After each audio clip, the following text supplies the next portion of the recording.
বেশি শক্তির বলে, কালো টাকার বলে জোর জবরদস্তি করে কেন্দ্র দখল করে বাংলাদেশে নির্বাচনে জিতে আসার যে ব্যবস্থা, সেই ব্যবস্থা অবশ্যই পরিবর্তন করতে হবে। হাজার মানুষের জীবনের ভিতর দিয়ে যে নতুন বাংলাদেশ আমরা পেয়েছি, সেই বাংলাদেশকে আমরা আর কখনোই ব্যর্থতায় পর্যবসিত হতে দেব না। নতুন বাংলাদেশ যাতে প্রতিষ্ঠিত না হয়, সেই কারণে বিদেশি শক্তিগুলো তারা মাথাচাড়া দিয়েছে। আমরা স্পষ্ট করে বলতে চাই, বাংলাদেশের সংস্কারকামী জনতা, বাংলাদেশের সংস্কারপন্থী জনতা, আমরা সকলে ঐক্যবদ্ধ। বিদেশি হোক দেশি হোক, কোন শক্তি বাংলাদেশের সংস্কারের আন্দোলনকে দাবায়ে রাখতে পারবে না। একই সাথে আজকের এই মহাসমাবেশের গুরুত্বপূর্ণ বক্তব্য হলো, বিগত 15 বছর ধরে বাংলাদেশের মানুষের উপরে যারা স্বৈরাচারী কায়দায় জুলুম করেছে, বাংলাদেশের মানুষের উপরে পিলখানা, শাপলা সহ 24 অভ্যুত্থানে গণহত্যা সংগঠিত করেছে, সেই সব গণহত্যাকারী আওয়ামী লীগ এবং তাদের দোসর, তাদের সকলকে বিচারের আওতায় নিয়ে আসতে হবে। সম্মানিত উপস্থিতি, বাংলাদেশের সংস্কার এবং বিচারের মধ্য দিয়ে নতুন বাংলাদেশ প্রতিষ্ঠিত হবে।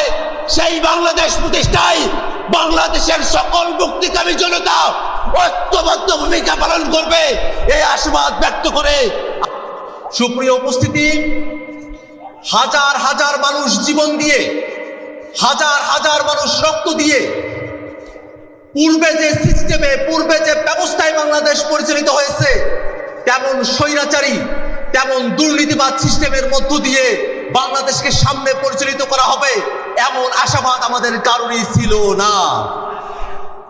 নতুন যে বাংলাদেশ, এই বাংলাদেশ নতুন ব্যবস্থায় পরিচালিত হবে, নতুন সিস্টেমে পরিচালিত হবে। নতুন বাংলাদেশে কোনো দুর্নীতিবাজ, কোনো চাঁদাবাজ, কোনো টেন্ডারবাজের জায়গা হবে না। সুপ্রিয় উপস্থিতি, দীর্ঘ সময় ধরে বাংলাদেশ যে মুজিববাদী সংবিধান দিয়ে পরিচালিত হয়েছে, সেই মুজিববাদী সংবিধান বাংলাদেশে আর চলতে পারে না। নতুন সংবিধান প্রণয়নের জন্য অবশ্যই বাংলাদেশে গণপরিষদ নির্বাচন আয়োজন করতে হবে। সুপ্রিয় উপস্থিতি, বাংলাদেশে 2টি পার্লামেন্টের কথা বলা হয়েছে, উচ্চকক্ষ এবং নিম্নকক্ষ। ইতিমধ্যে উচ্চকক্ষের নির্বাচনে পিআর পদ্ধতিতে প্রতিনিধিত্ব নির্ধারণ করা হবে, এই দাবির পক্ষে জাতীয় নাগরিক পার্টি এনসিপি সহ বাংলাদেশের প্রায় সকল রাজনৈতিক দল একমত হয়েছে। কিন্তু দুর্ভাগ্যের বিষয়, একটি কি 2টি দলের কারণে পিআর পদ্ধতিকে উচ্চকক্ষে বাস্তবায়ন করা সম্ভবপর হচ্ছে না।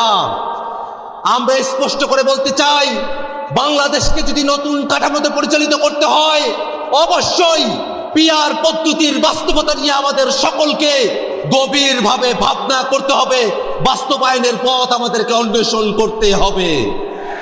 সুপ্রিয় উপস্থিতি, বাংলাদেশে এ যাবৎকালে যে নির্বাচনী ব্যবস্থা আমরা দেখেছি, যে নির্বাচনী কাঠামো আমরা দেখেছি, সেই নির্বাচনী ব্যবস্থা এবং কাঠামোতে বাংলাদেশের সামনে নির্বাচন আমরা আর হতে দিতে চাই না। আমি আমার সংক্ষিপ্ত বক্তব্য এখানে শেষ করছি। আসসালামু আলাইকুম ওয়া রাহমাতুল্লাহ। সারা বিশ্বের রাজনৈতিক পরিস্থিতি